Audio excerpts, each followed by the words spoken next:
Be me male, 27 years old, freelance graphic designer and illustrator. Work from home, introvert level, hermit crab. My apartment is my fortress of solitude, located in a decent complex in Chicago. Brick walls, fire escapes, the whole aesthetic. Rent is high, but the peace is worth it. Spend my days designing logos for tech startups, and my nights grinding RPGs. Have a strict routine. Coffee at 8 a.m., work until 12, gym home workout at 1, work until 6, game until 2 a.m. No girlfriend for 2 years. Not an incel, just tired of modern dating apps. Swiping left feels like a job. Content with my solitude. Or so I thought.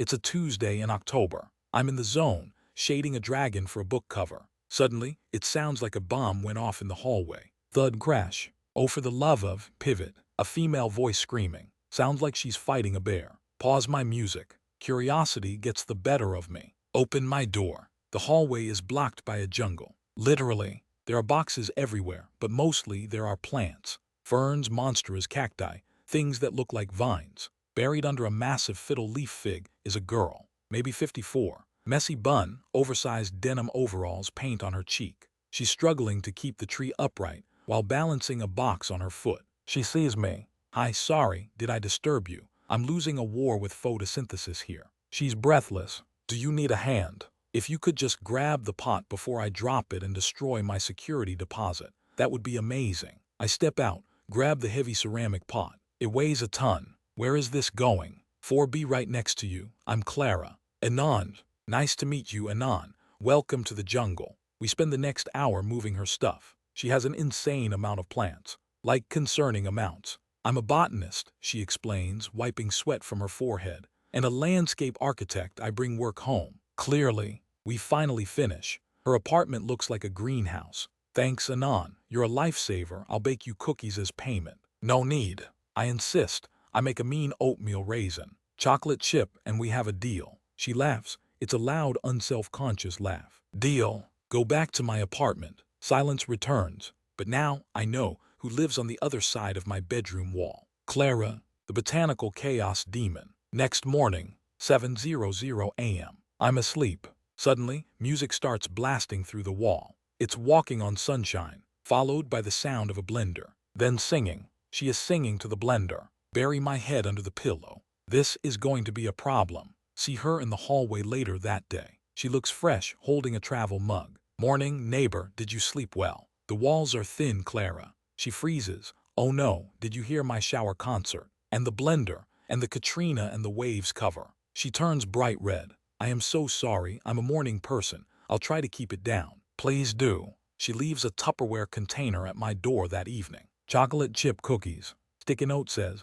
sorry for the noise pollution, C plus the plants. Eat a cookie. It's the best thing I've ever tasted. Okay, maybe she can stay. Weeks pass. We settle into a rhythm. She wakes me up occasionally, but she tries to be quiet. I help her carry heavy bags of soil up the stairs. We chat at the mailboxes. Find out she's single. Plants don't talk back and on. Men do. Fair point. I start noticing details about her. She wears mismatched socks. She hums when she's thinking. She names every single one of her plants. How is her photosynthesis doing? I ask one day, pointing to a dying cactus in the hall. He's depressed. I'm trying light therapy. She's weird. I like it. One Friday night. I'm working late on a rush order. Knock on my door. It's Clara. She's wearing pajamas and holding a bottle of wine. My internet is down and I need to upload a render for a client. Can I steal your Wi-Fi? Sure, come in. She walks into my apartment. First time she's been inside. She looks around at my minimalist,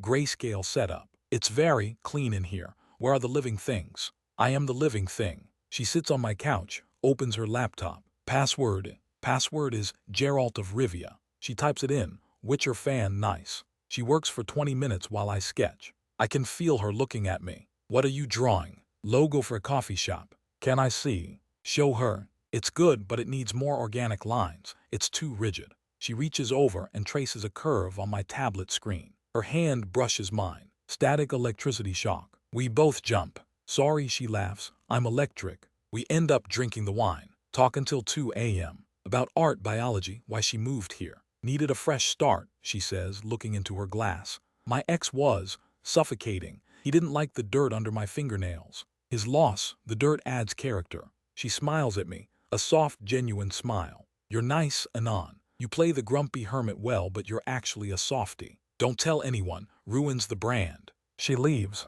My apartment feels empty when she's gone. Smell of her shampoo lingers. Vanilla and rain. I'm in trouble. Enter the antagonist. 4C moves out. New guy moves in. His name is Tyler. Sales guy, slick hair, expensive suits. Drives a BMW that takes up 2 spots. He meets Clara in the hall. I'm taking out trash. Witness the interaction. Hey there, need help with that? Tyler asks, leaning against the wall. Clara is holding a watering can. I'm good, thanks. I'm Tyler. Just moved in. Maybe I could take you to dinner to celebrate. Smooth too smooth.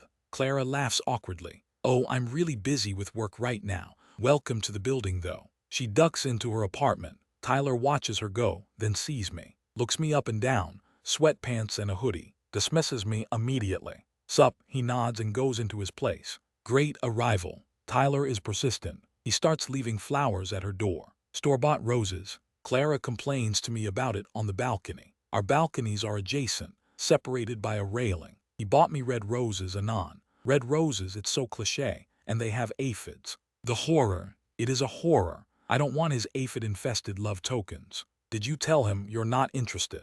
I tried. I told him I'm married to my career. He said he likes a challenge. Want me to fight him? She laughs. I'd pay to see that, but no, I can handle Tyler. Tyler ramps it up. Starts knocking on her door just to chat. I can hear him through the wall. Come on, Clara, one drink. No, Tyler. One night it's 11 p.m. Hear shouting next door. Why are you being such a prude? That's Tyler's voice. That's it.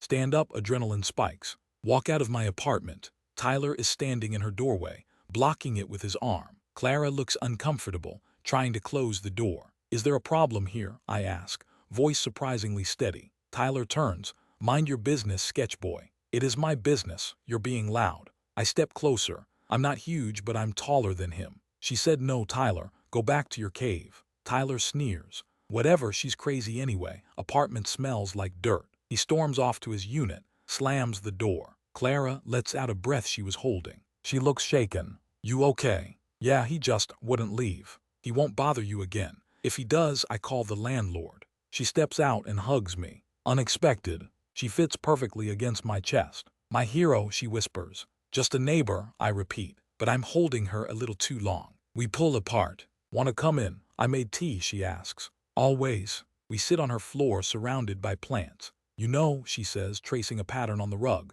I was actually scared. I know. I'm glad you're my neighbor, Anon. Me too. Moment feels heavy. I want to kiss her, but I don't want to be another guy pushing boundaries. So I drink my tea and talk about the weather. Coward. Winter comes. Chicago winter is brutal. Pipes freeze. Building heating is spotty. One night the power goes out. Blizzard outside. My apartment is freezing. Phone rings, it's Clara. I'm turning into an icicle, and my tropical plants are going to die. Come over. I have a camping stove and a ton of blankets. She arrives with her 3 most expensive orchids wrapped in scarves. Priorities, she says. We build a fort in my living room. Cushions, blankets, sleeping bags. Light candles. It's actually romantic as hell. We huddle together for warmth. This is cozy, she murmurs. She's wearing a thick wool sweater and leggings. We play card games by candlelight. Drink whiskey to stay warm. So she starts a bit tipsy. Why are you single, Anon? You're attractive, you have a job, you saved me from Tyler. I don't know, just haven't met the right person. Liar, you're hiding. Maybe. Why are you single? Because I'm a lot. I'm messy, I'm loud, I obsess over leaves. I like the leaves. She looks at me, candlelight flickering in her eyes. Do you? Yeah, and the noise and the mess. Silence. Wind howling outside. She leans in. Anon. Yeah. If we freeze to death tonight, I want you to know you're my favorite person. You're mine too. She rests her head on my shoulder. We fall asleep like that. Power comes back on the next morning. We wake up tangled together. It's awkward but nice. Coffee, I ask. Please. We act like nothing happened, but the dynamic has shifted. We're closer now. Spring arrives. Tyler moves out, claims the building is trash. Good riddance. Clara gets a big project, designing a rooftop garden for a hotel. She's stressed, working 18-hour days. I barely see her. I miss her. Decide to help. I start leaving food at her door. Notes, eat, don't die. She texts me, I love you with a burger emoji. Not the real I love you. Or is it? Finally, she finishes the project. Knock on my door. She looks exhausted but happy. It's done, they approved it. Congrats. We're celebrating, get dressed, we're going out. Where? Surprise. She takes me to a botanical garden night event. Lights in the trees, music, cocktails. It's beautiful. She's in her element, explaining every flower to me. Latin names, care instructions. Her passion is infectious. I realize I'm staring at her more than the plants. We sit on a bench near a pond. Thank you for keeping me alive the last few weeks, she says. That's what neighbors are for. She turns to me, serious expression. Stop saying that. Saying what? That we're just neighbors or friends. My heart stops. What are we then? I don't know, but I don't look at my other friends the way I look at you. How do you look at me? She grabs my hand, like I want to drag you into my jungle and never let you leave. I laugh. Is that a threat? It's a promise. I finally do it. Cup her face. Kiss her. She tastes like gin and lime. She kisses back enthusiastically. Fireworks go off in my brain. Finally, she whispers against my lips. You move slower than a succulent grows. I wanted to be sure. I've been leaving you cookies for months, idiot. We date. It's chaotic and wonderful. My apartment becomes filled with plants. Her apartment becomes filled with my sketches. We cut a hole in the metaphorical wall. Actually, we just swap keys. I get used to waking up to walking on sunshine. She gets used to my gaming sessions. She even makes a character in my MMO. A druid, obviously. I can talk to the plants in-game too. 1 year later. Lease is up. Why are we paying for 2 apartments? She asks.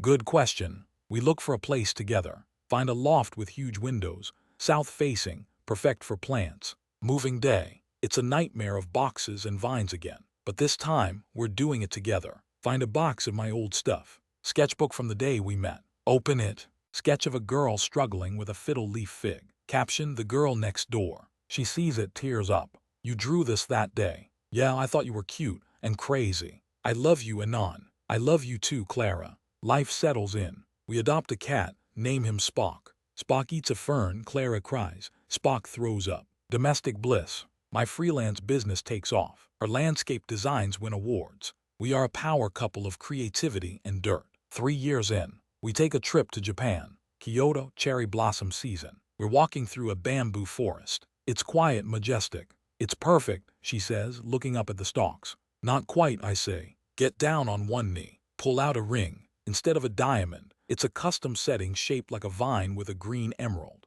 She gasps. Clara, will you make me the happiest hermit in the world? She tackles me. Yes, yes, 1,000 times yes. Tourists clap. We get married in a greenhouse. Obviously, it's humid, green, and smells like earth. Best day of my life. Her vows include a promise not to buy more plants without consulting me. My vows include a promise to water them when she's sick. Everyone laughs. Reception is a party. Tyler isn't invited. Fast forward 5 years. We bought a house in the suburbs. Big backyard. It's a literal jungle now. I have a studio in the back. She has a greenhouse. We have a daughter, 2 years old. She's already digging in the dirt. Dada flower, she yells, holding a weed. Clara beams, she has the gift. I look at my life. Used to be alone in a gray box. Now surrounded by color, noise, and life. Clara walks up, hugs me from behind. Smells like soil and vanilla. What are you thinking about? Just thinking about that first day. The crash in the hallway. Best disaster of my life, she says. We watch our kid try to eat a dandelion. Should we stop her? Now it's organic. Life is good. Sometimes I miss the silence, but then I hear them laughing, and I realize silence is overrated. My face when I went from solitary gamer to husband of a plant goddess. My face when the girl next door actually became the love of my life.